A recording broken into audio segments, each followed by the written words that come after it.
Hello, winter's here. This is my favourite bike we're selling just now in the shop for winter setups. Kinesis R2, so it's an alloy frame, carbon front fork, Tyres 2x10 group set that's on it, hydraulic disc brakes.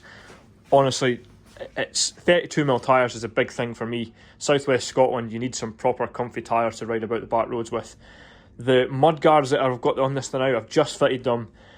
I thought I'd do a proper video on it because they fit so well on this bike. So these are the Kinesis Mud Guards that come with the alloy mud guards, steel stays. You do have to bend the stays slightly to make it fit properly. The paint job on this bike makes it pop as well, so it's kind of silver and gold flake that runs throughout it. So these are a kind of more bronzy colour. The mud guards just fit so perfect on the bike. They're solid as well. None of the, the plastic, we all know that the plastic basic mud guards that everybody used to get and fitted, they would rattle and scratch and just cause you issues.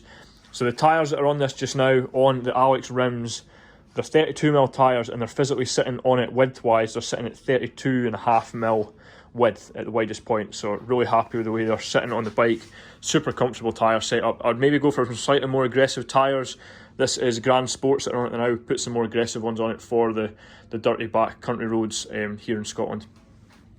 The weight for this bike as it sits just now, it's 10.7 kilos. Without the mud guards, it's 10.4 kilos, so we're adding a little bit there. There's no pedals on this just now, and there's no bottle cages, so you're going to add a little bit more weight to it by the time you're done. The group set range, 50-34 up the front. It's a Holotech bottom bracket, standard threaded bottom bracket, alloy frame.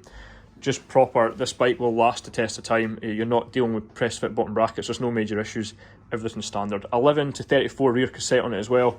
The Tiagra group set just works well. Yeah, it's not as fancy or expensive as a 105, but it's your winter bike. You don't want to be having to replace high-end components. This is a good entry level.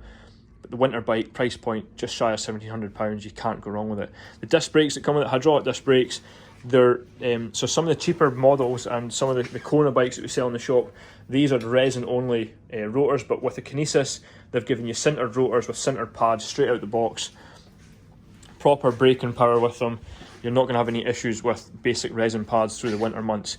The Novatech hubs that are on it, they're fully sealed bearing hubs, so your standard bike sub £2,000 with a brand, it would come with cup and cone hubs on it, whereas Novatech are cartridge bearing hubs.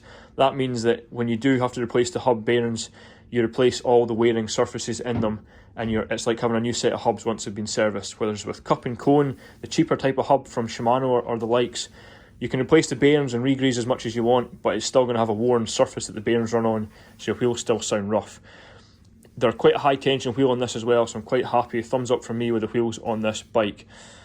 Not much else to talk about. The saddle is the one down point on this. I would change that out. It's a pretty cheap saddle. That is a Selle Italia X3.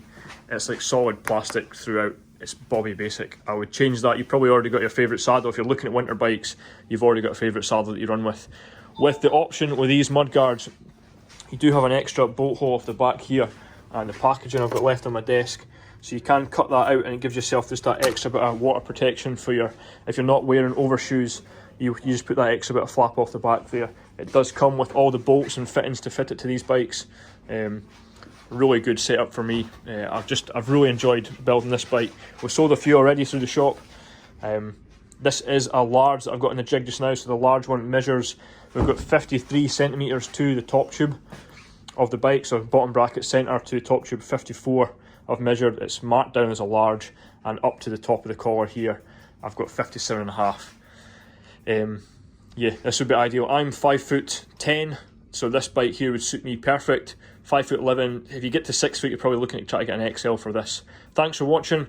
If I've missed anything, let me know. I'm pushed for time just now, so I can't go into too much detail. Cheers.